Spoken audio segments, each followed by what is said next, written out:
Dans le cadre des figures du peuple, on va vous évoquer la question du peuple moutonnier comme figure républicaine, c'est-à-dire en interrogeant un peu sur le 19e, 20e siècle et plutôt sur les années 50, 60, 70, 80, 90 du 20e. Comment la figure du mouton puis de la brebis ont incarné deux facettes de la figure du peuple dans son rapport à la question républicaine. Et donc on sera plutôt sur le, si vous suivez le mouton du Larzac, un peu avec ces quelques informations, on sera à la fois sur l'histoire et l'image. On laissera tomber la zootechnie et les produits parce qu'on en est rigoureusement incapable. Alors, le mouton, c'est une figure symbolique du bestiaire politique à l'ère républicaine. On va baliser dans l'introduction quelques moments et on reviendra après là-dessus pour développer. Pour nous, il surgit, la figure ressurgit surtout dans les années 70, dans la foulée de mai 68, du trait graphique qu'on appelait le trait 68, avec tous les jeux de mots qui peuvent évidemment aller avec le mouton ou la brebis, hein, donc ici les brebis galeuses. Mais c'est aussi un bestiaire, dans le même temps, hein, où Wolinski fait les brebis galeuses, c'est un bestiaire, c'est une figure du bestiaire extrêmement présente à la fois dans le Larzac, où on a la mutation du mouton à la brebis, sur laquelle on viendra, et dans la fiche de mai 68, dont on fera l'archéologie plus tard, affiche des arts déco, qui signale un peu la fin du mouvement. Elle date de juin 68, un retour à la normale. Hein, affiche de l'atelier, c'est pas l'atelier des Beaux-Arts, c'est les Beaux-Arts. Je reviendrai sur les arts déco après, on a des querelles de spécialistes. Hein. Et cette affiche, hein, donc celle-ci, c'est celle des arts déco. Elle était donc destinée à être collée. C'est pour ça qu'on a choisi une reproduction tirée de photographies inédites de Patrick Lescure, qui sera un peu un des personnages tournants de notre intervention, parce que on voit bien à la fois le caractère éphémère, et ça permet de comprendre en même temps comment cette image s'est imposée. Donc cette affiche de juin 68 des Arts Déco, destinée à être collée, son auteur est anonyme, hein, c'est comme ça que ça se passait aux Arts Déco.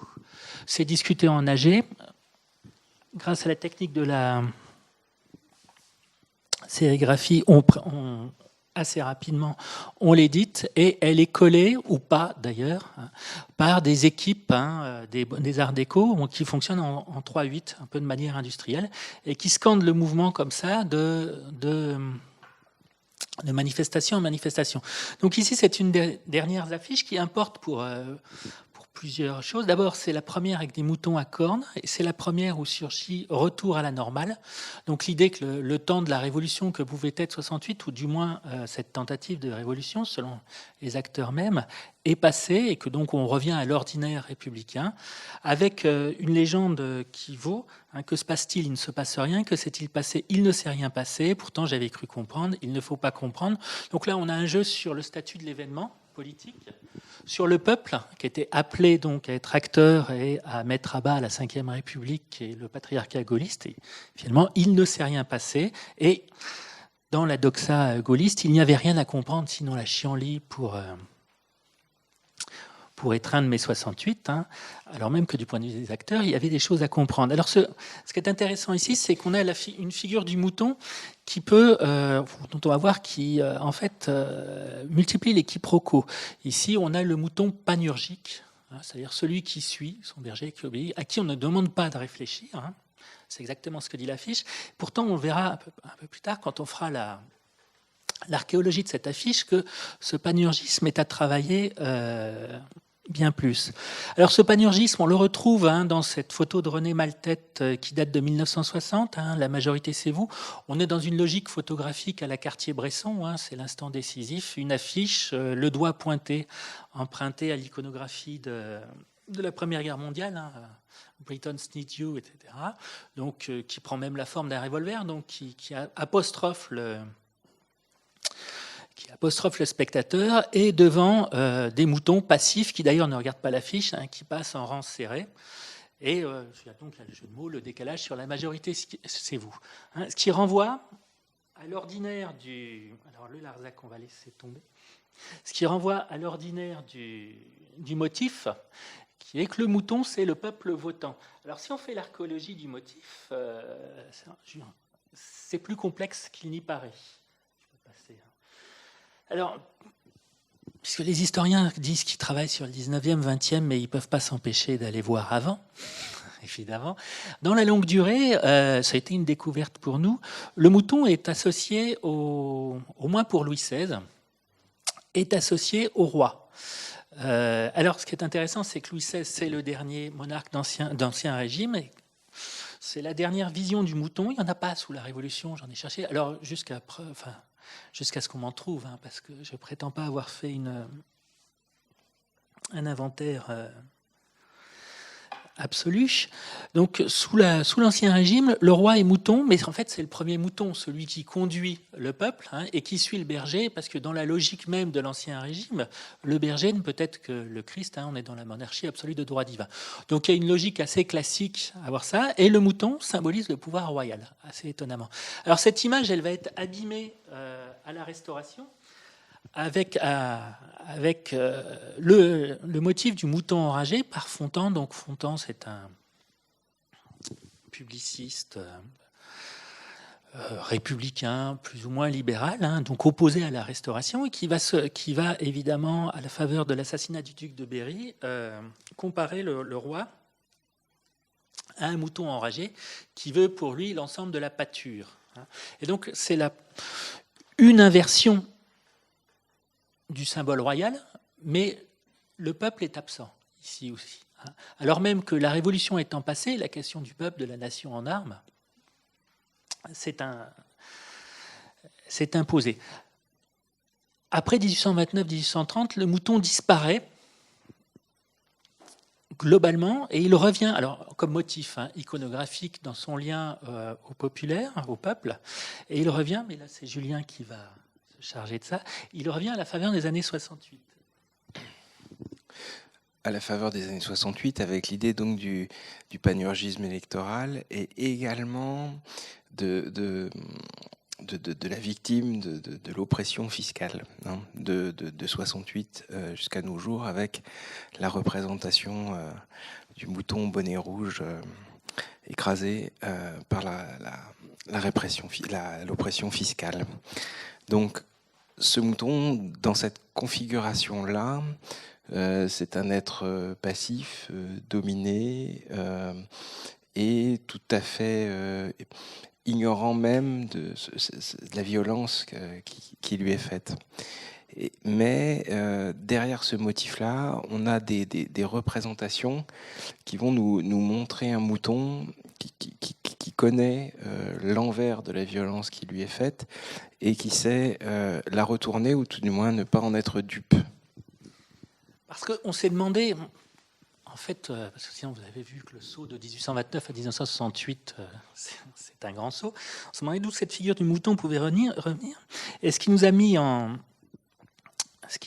en éveil, c'est la récupération rapide du motif par les groupes libertaires, en sachant que l'affiche que je vous ai commentée tout à l'heure, que s'est-il passé, etc., elle émane de l'atelier des arts décoratifs qui, par rapport à l'atelier populaire des beaux-arts, l'atelier des arts décoratifs est beaucoup plus marqué par une culture classique du mouvement ouvrier, hein, mouvement communiste, trotskiste, anarchiste, libertaire, hein, ce qu'on trouve beaucoup moins aux beaux-arts. Et en cherchant, donc, on revient de manière régressive. Le motif fiscal m'avait fait dire qu'on pouvait peut-être trouver quelque chose du côté de l'UDCA dans les années 56, hein, avec un Pierre Poujade, et donc un mouton qui ne se laisserait pas tondre la laine sur le dos, parce que ça, c'était un slogan de l'UDCA, mais graphiquement, rien. Par contre, quand on fouille, on se retrouve dans les années 1880 avec Octave Mirbeau et la grève des électeurs, et c'est pour ça que l'affiche de 68 fait sens, où c'est un feuilleton du Figaro qui ensuite sera une brochure régulièrement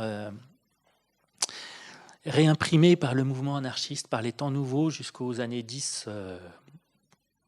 du XXe siècle, hein. Et le mouton est une figure cardinale des Philippiques de Mirbeau contre le système républicain et l'élection. Donc, je vous le dis, entre ces voleurs et ces bourreaux, l'électeur, a des préférences. Et il vote pour les plus rapaces et les plus féroces. Il a voté hier, il votera demain, il votera toujours. Les moutons vont à l'abattoir, ils ne se disent rien, eux, et ils n'espèrent rien. Mais du moins, ils ne votent pas pour le boucher qui les tuera et pour le bourgeois qui les mangera. Plus bête que les bêtes, plus moutonnier que les moutons, l'électeur nomme son boucher et choisit son bourgeois. Il a fait des révolutions pour conquérir ce droit.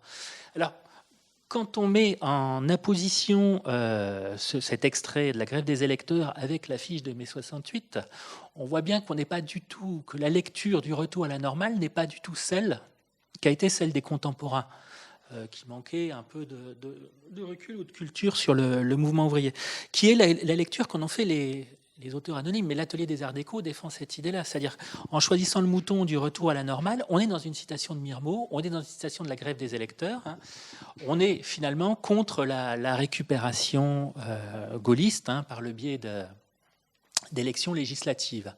Voilà.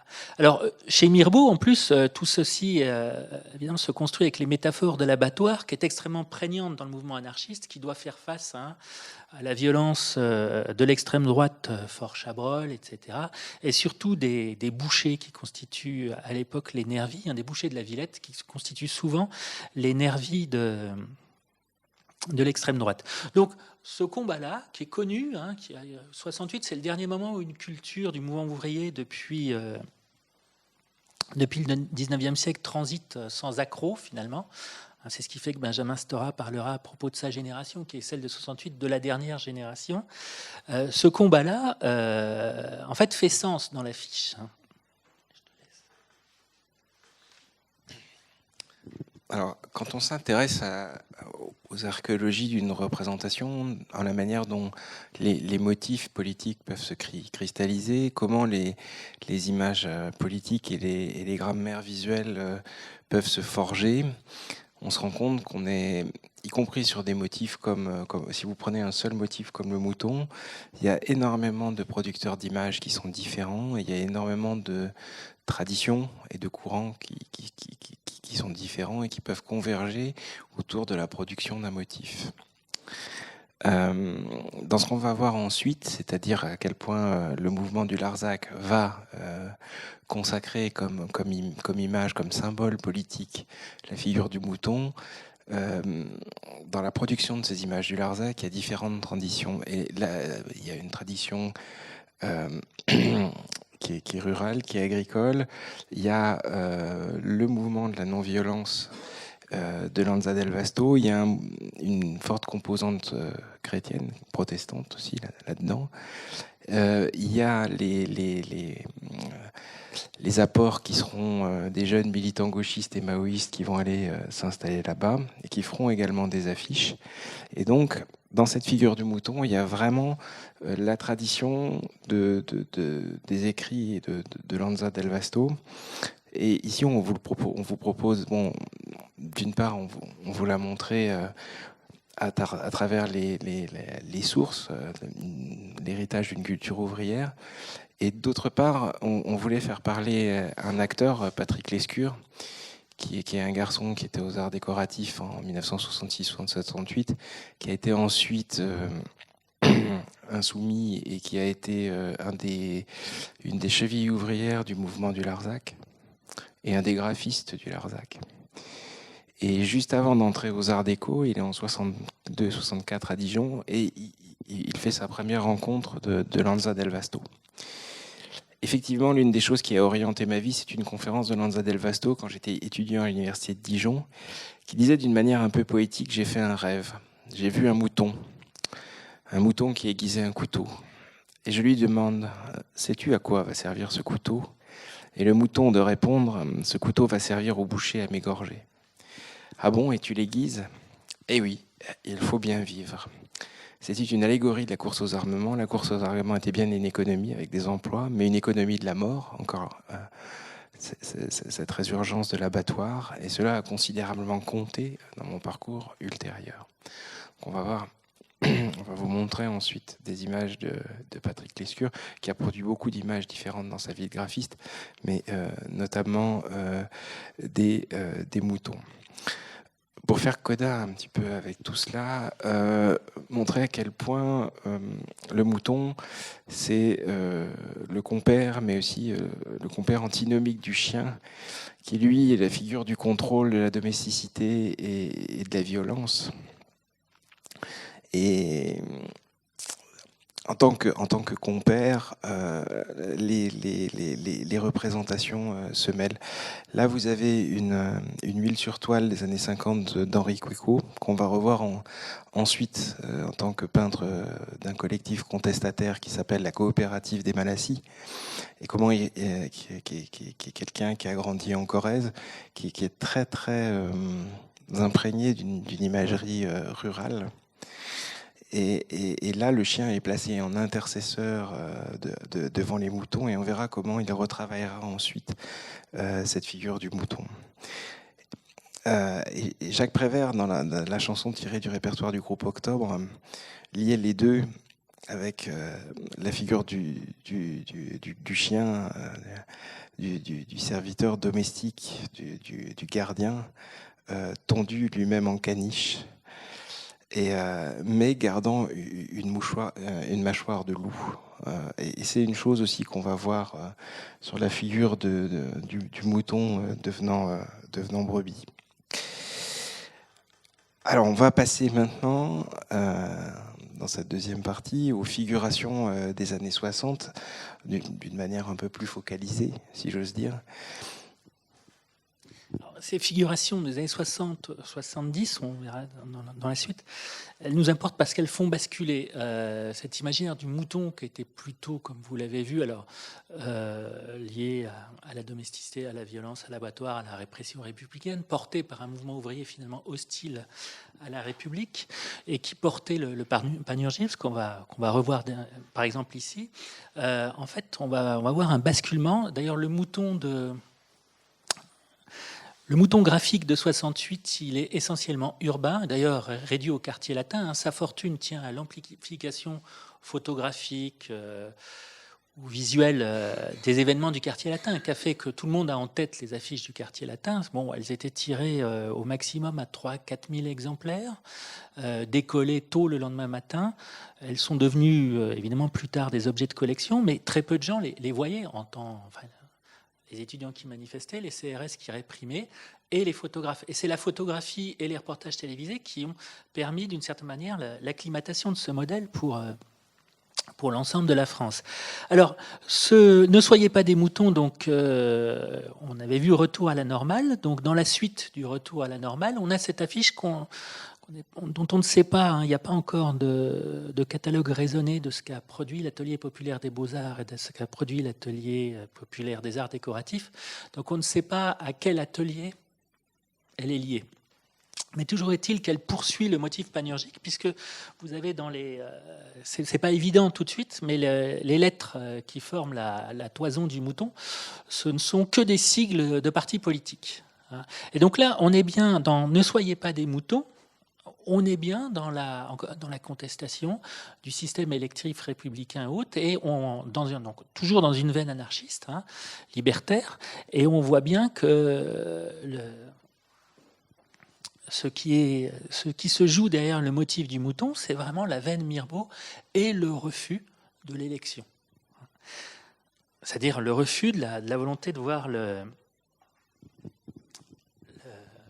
l'électeur voter pour son propre assujettissement.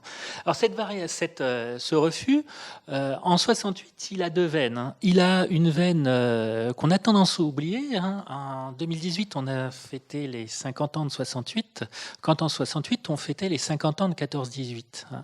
Et on a quelques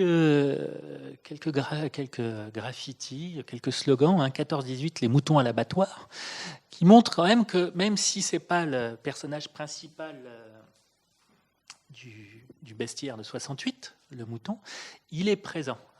Et puis deuxième dans la foulée de 68, deuxième racine, c'est la question de la mise en accusation de la Ve République hein. Alors, dans la foulée de 68, qui est digérée d'une certaine manière par la droite, hein, avec le départ du général de Gaulle et puis l'élection de Georges Pompidou et surtout Jacques Chaban-Delmas aux affaires, hein, qui veut promouvoir la nouvelle société.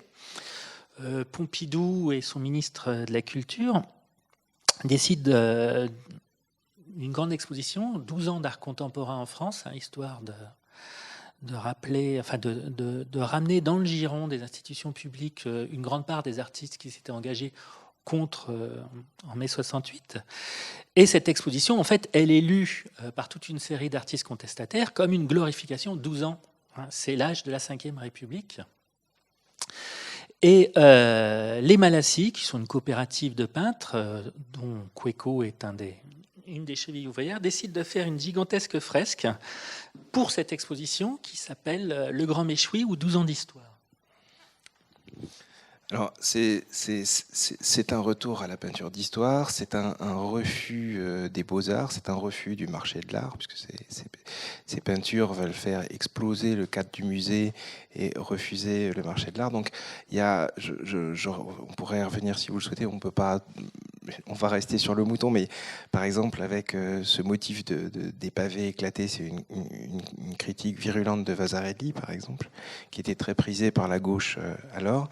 C'est un manifeste de la nouvelle figuration.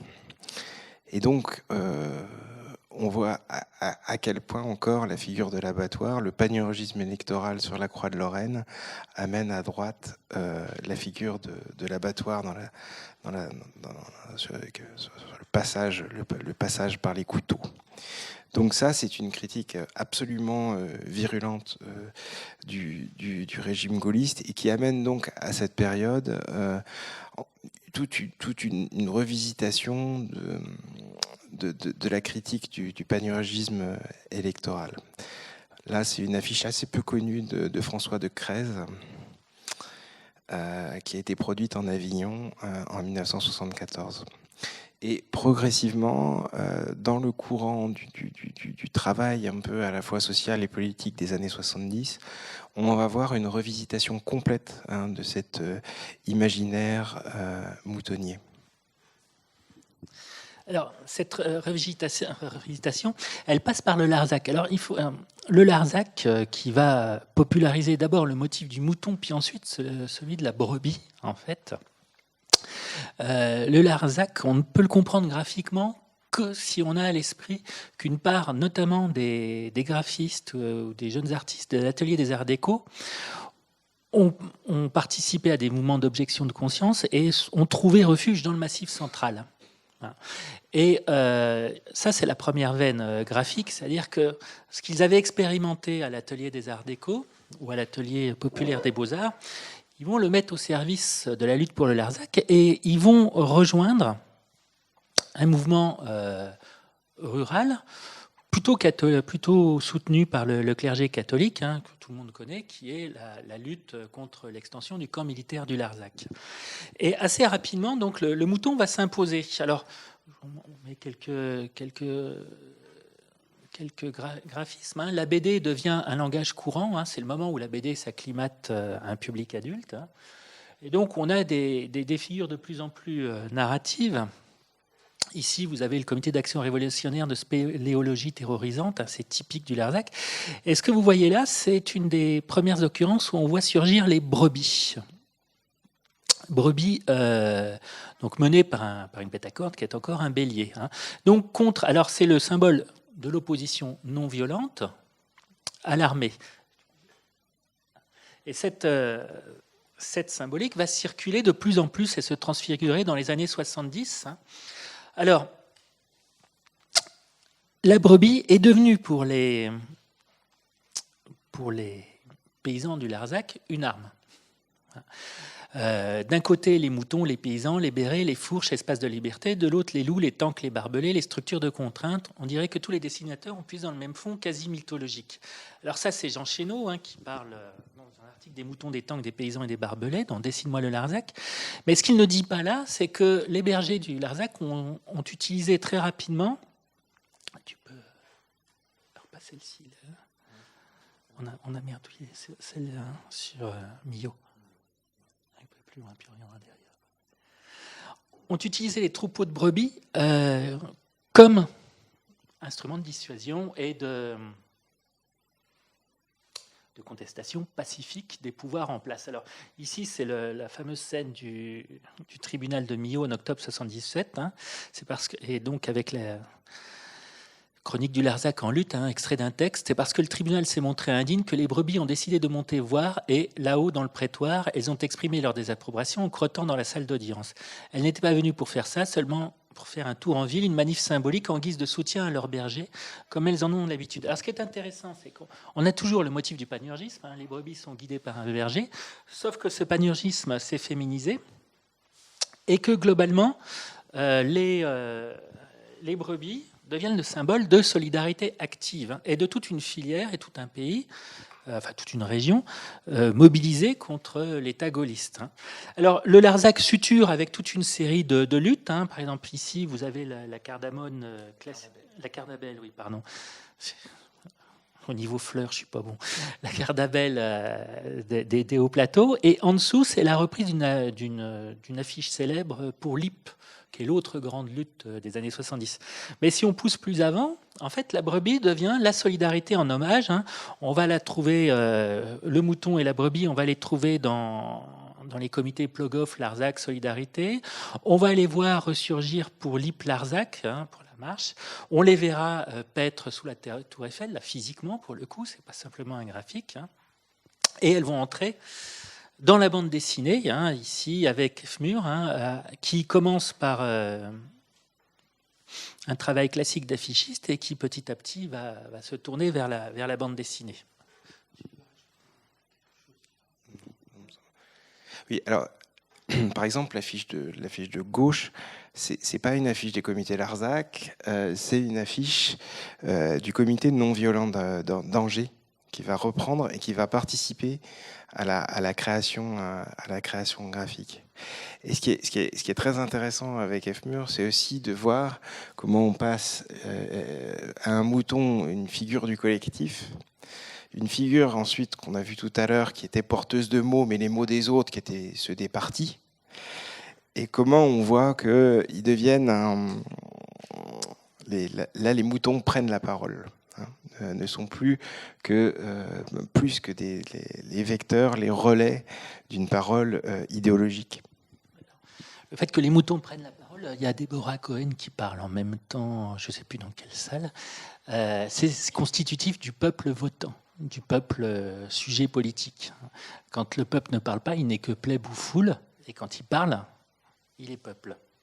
Et donc, tout ceci nous amène à un peu condenser l'analyse. Alors, avec au passage la caricature sur le mouton inconnu, porté par les mouvements d'objection de conscience, à la fois contre l'armée, contre le soldat inconnu autre, et à voir un peu comment tout ceci bascule. Alors, on avait le mouton, principe masculin du politique, qui supposait le panurgisme, la normalisation grégaire, le maître, la subordination à la violence, par la thématique de l'abattoir, le mouton pouvant être égal à l'électeur, ou pouvant être finalement plus amélioré que l'électeur, puisque lui ne vote pas pour l'abattoir auquel on le mène, et le mouton qui, en fait, ne disait rien, ne permettait pas politiquement d'étreindre l'événement, ce qui renvoie quand même à un peuple sans parole, ou soumis à la parole d'en haut. Et en face, la brebis, popularisée par le Larzac, c'est l'inversion totale de ces logiques. Au panurgisme, on va opposer la rébellion. J'ai fait une magnifique faute sur l'accent. À la normalisation grégaire, le refus pacifique. Au maître, on va opposer le berger, figure de l'insubordination. À la violence et à l'abattoir, la lutte non violente. Au mouton électeur, la brebis grève. À l'événement incompréhensible par le mouton, l'intempestif de l'événement, les brebis surgissent. Le Larzac surgit physiquement sous la tour Eiffel, dans la cour du tribunal, enfin dans la salle d'audience du tribunal de Millau. Et ça symbolise l'irruption d'une parole d'en bas, donc d'un peuple sujet politique à part entière. Alors, cette figure du mouton, on a vu comment les affiches de 68 pouvaient invoquer tout un répertoire, une culture qui était celle du mouvement ouvrier, du mouvement anarchiste avec Mirbeau. Il va y avoir des retours politiques et graphiques dans les années 2000 autour du réemploi de ces graphies, de ces motifs, même si leur lien à la tradition du mouvement ouvrier sera plus ténu. Ça sera plus des retours. Toute la série qu'a fait l'Humanité, du journal L'Humanité et son exposition Tenir l'affiche, va revisiter le bestiaire politique. Ce sera toutes les séries de dessins de Pascal Colbat, avec le mouton noir qui est celui de la désobéissance civile. En 2007, l'UDC en Suisse, lors des élections cantonales, va réemployer cette figure du mouton noir et lui donner une immense fortune dans l'imagerie électorale des extrêmes droites européennes. Là, vous avez donc les figures de la Ligue du Nord au centre et du NPD néo-nazi. Et ça va amener, de la même manière, on voit toujours que ce sont là des batailles graphiques tout à fait intenses, des contre-feux graphiques à la xénophobie électorale et à cette réduction au chromatisme xénophobe. D'abord par un nouveau combat sur les affiches électorales qui s'étaient un peu perdues depuis les années 68. À votre gauche, réussir la sécurité devient en finir avec le racisme. Ça, c'était lors des élections de 2007. Et énormément de caricatures. Les moutons votent UDC d'un seul pas. L'UDC souhaite une bonne année à tous ces moutons. Ou alors, le Parti ouvrier populaire suisse, lui, va complètement retourner le stigmate chromatique, en disant que le territoire de la Suisse doit au contraire se débarrasser de ces moutons blancs. Bon, et enfin, dans l'université de Nanterre, qui est la mienne, le mouton de Nanterre vénère est le symbole du mouvement de mobilisation de l'université depuis 3 ans. À la fois en affiche et en pochoir.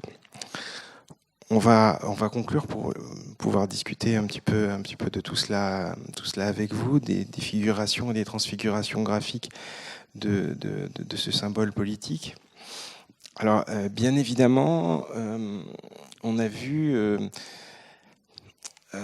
quelles représentations peuvent sous-tendre la production de ces images politiques, leur consécration en motifs, en leur circulation, en symboles. Là, vous avez les 1000 autocollants du graphiste Jacques Doubiès pour le Larzac. Il y a vraiment, de ce point de vue-là, des filiations dans les pratiques, c'est-à-dire d'un répertoire d'actions politiques, d'actions, de mobilisation sur les graphies sur les murs, l'affiche de 68 comme affiche de mobilisation anti-électorale, les mobilisations des moutons, à la fois à la mairie de la cavalerie, on n'a pas pu vous montrer malheureusement la vidéo, ensuite à la Tour Eiffel, ensuite au tribunal de Millau, et dans ce répertoire de mobilisation, c'est-à-dire d'envoyer les moutons dans l'espace public. Les moutons sont une figure de la solidarité graphique, mais sont une figure de la solidarité aussi en acte, parce que quand, pour la première fois, disons que 5 ou 6 des 103 fermiers du Larzac ont réuni leurs troupeaux pour investir la cavalerie. Réunir les troupeaux, c'est un acte extrêmement fort, parce que chaque troupeau a ses spécificités. C'est pas trop qu'on risque de perdre ses moutons, mais qu'on risque de mêler leurs maladies.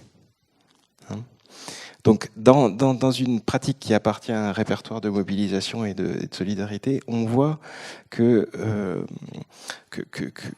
l'action graphique vient bien se positionner de ce point de vue-là.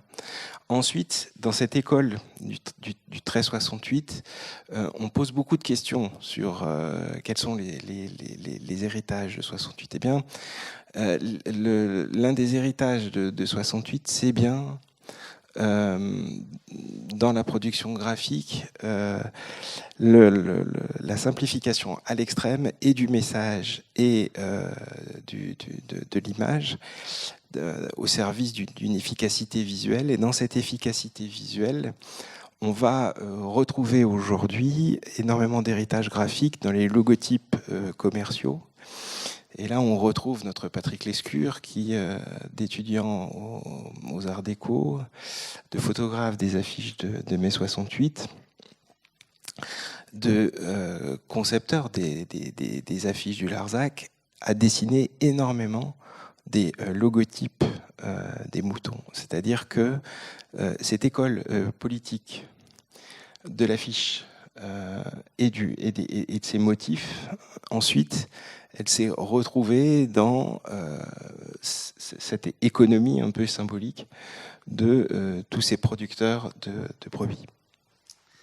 Enfin, dernier avatar du mouton, si les gilets jaunes ne l'ont pas utilisé, il n'y a pas de mouton dans l'imagerie des gilets jaunes, on est davantage dans une imagerie libérale de la Révolution de 1830 ou autre. Par contre, dans le milieu rural, c'est extrêmement utilisé pour contrer la violence symbolique, par exemple la fermeture de classes hautes. Dernier événement en date, on voit que la Lozère garde exactement les mêmes répertoires d'action qu'il y a 40 ans, en investissant symboliquement une école avec 15 moutons pour s'opposer à la fermeture de classes qui, en général, suppose petit à petit l'agonie lente du village. Voilà, alors on vous remercie pour votre écoute. C'est une enquête qu'on a encore en cours et c'était la première fois qu'on l'a testée véritablement. Donc, on attend les critiques. Peut-être on peut vous montrer quelques images. On ne vous l'a pas montré parce qu'on n'avait pas le son. C'est sur le mouvement des Larzac, c'est sur à la fois sur l'apport des militants de 68 et sur les moutons à la Tour Eiffel. C'est-à-dire on réfléchit au répertoire d'action, aux mobilisations graphiques, au mode d'amplification médiatique de ces répertoires graphiques et donc aux circulations et aux images, aux circulations et aux usages de ces images politiques.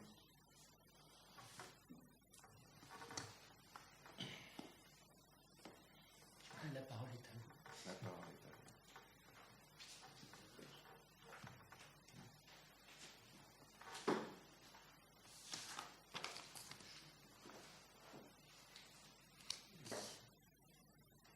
Je suis désolé, je suis arrivé en retard. Il suffit que je travaille sur l'histoire du Larzac, mais sur 4000 ans.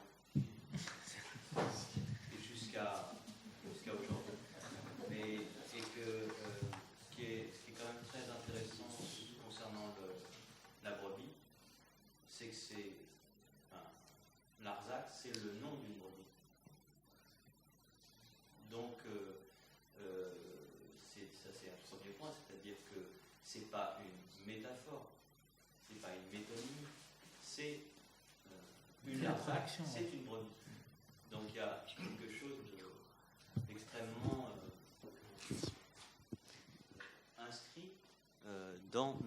inscrit chez les paysans, pas seulement les 103 paysans, mais voilà, et que ça c'est peut-être un premier point, et je dirais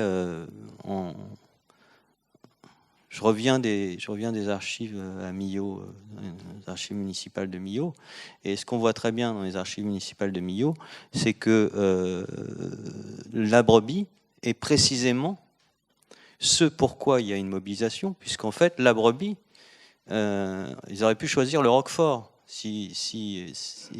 parce que en fait, le mouvement du Larzac naît d'abord d'un problème extrêmement simple, c'est que l'extension du Larzac va mettre en danger la production du Roquefort et d'un certain nombre de grandes caves. Et ces industriels du fromage, dont l'un est à la tête quand même de la chambre de commerce de Millau, Jean Laure, eh bien, il mobilise les paysans. Alors ça fait mal, parce que d'une certaine manière, on s'aperçoit que c'est moins joli que ce qui, sur le coup. En tout cas, en 70, c'est comme ça. Le premier moment, il est quand même immédiatement sur le mouton. Alors pourquoi ce silence de la brebis, d'une certaine manière?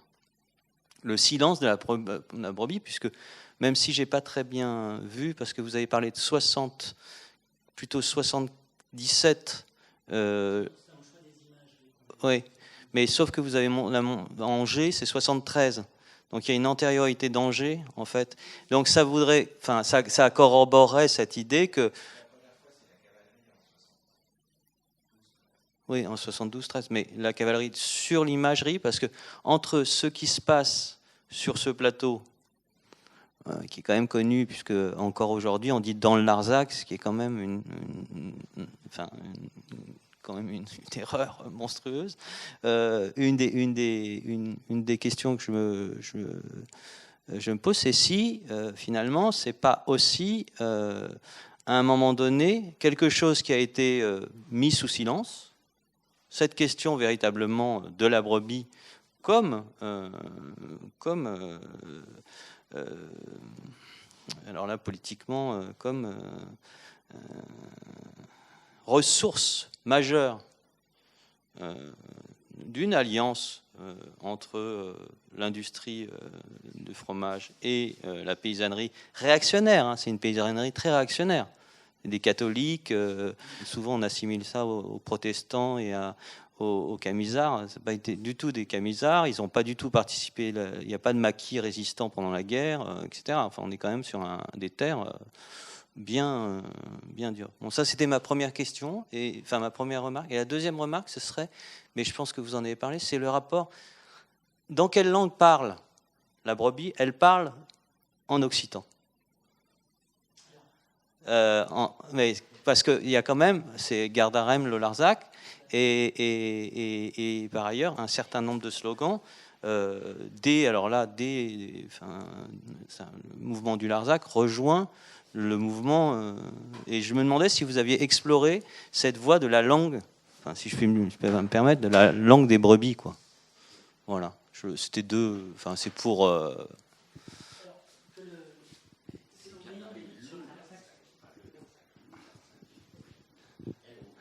Ouais.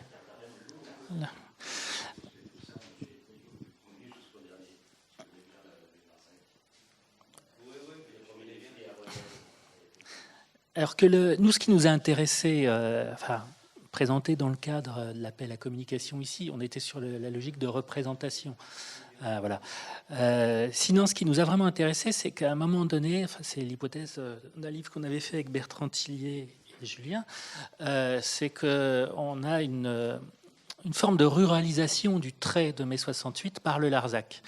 Et en fouillant cette piste-là, on voit qu'autour de Patrick Lescure, qui a comme été une de nos sources, on a quand même 5-6 graphistes qui effectivement arrivent. Alors, ils ne sont pas exactement dans le Larzac au démarrage, ils sont dans le parc ils sont comme objecteurs dans le parc naturel qui est juste à côté. Où ça ? À Buège, voilà.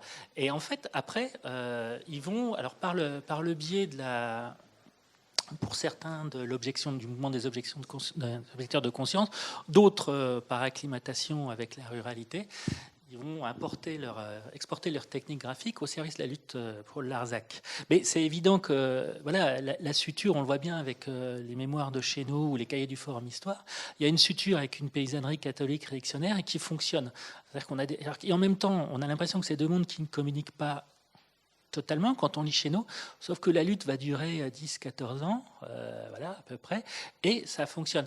Alors nous, on a pris le côté graphique, évidemment, donc la question de la langue nous a moins importé, parce que très vite, la brebis, on va la trouver en Bretagne avec Plogoff, voilà. Mais c'est vrai qu'au démarrage, c'est la race du Larzac, et c'est la mobilisation du pays contre... on est dans une logique quasiment de la droite la plus maurassienne qui soit de fin du 19e, c'est-à-dire c'est le pays réel contre le pays légal au démarrage. Sauf qu'après, sous l'effet de 68, du retour à la terre, de la suture de lutte, tout ça mute. Et ce qui nous intéresse encore, c'est de travailler la mutation en sachant que, on l'a vu avec le détour suisse, hein, les symboles sont constamment réversibles, malheureusement. Voilà. C'est intéressant que ce soit les Bretons aussi qui ont aussi défendu une langue. Oui, c'est ça. Donc ce lien avec c'est un lien avec la question de la langue, du régionalisme très clair. On le voit dans les cahiers du Forum Histoire. Là, on ne l'a pas développé parce que c'était à côté. Sauf que dans le même temps, ça ne fonctionne pas avec la Corse, qui pourtant, on a Aléria. Alors, je sais bien que c'est une plaine viticole ou autre, mais il y a du mouton aussi. Or là, il n'y a rien en Corse là-dessus. C'est un isolat, la Corse. Par contre, le mouton, on va le retrouver effectivement avec la Bretagne. On va même trouver des échos en Bourgogne sur ces questions-là, avec l'éphémère mouvement qu'il y a dans le Morvan, ça tient pas, hein, mais où on a ce jeu aussi du mouton des Larzac, multiplions les Larzac, et là on a des choses, ça aboutira à la fin des années 70, début des 80, là, au fait que devant les CRS, les paysans abattent des arbres. Enfin, ça se termine à la tronçonneuse contre les CRS. C'est le même mouvement de lutte, etc. Et à un moment donné, il y a une très court moment où il y a le motif du mouton très légèrement utilisé. Donc il y a quelque chose comme ça, une contamination graphique, parce que c'est fort. Et je pense que la bande dessinée aussi à côté, qui est une veine qui va se dépolitisant avec Fmur notamment, on l'a moins chez Pétillon chez Gauthier Pétillon avec le Baron Noir. Le mouton est aussi présent là.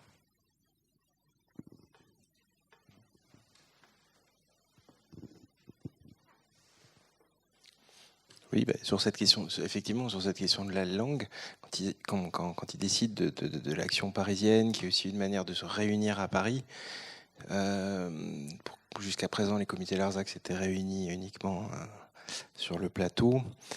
Il se pose la question de l'organisation, et les amis de Michel Rocard prêtent une péniche, et ils vont chercher le directeur des bateaux-mouches.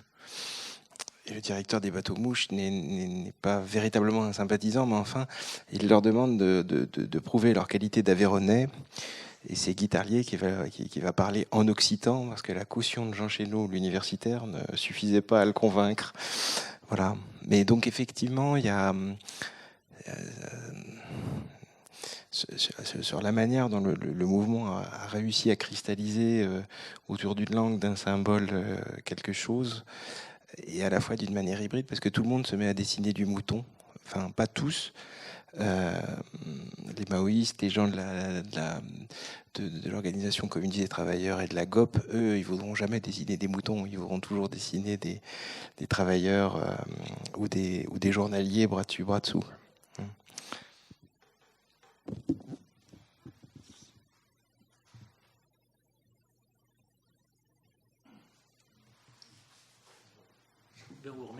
Mais donc nous vous remercions de votre présence et de votre écoute.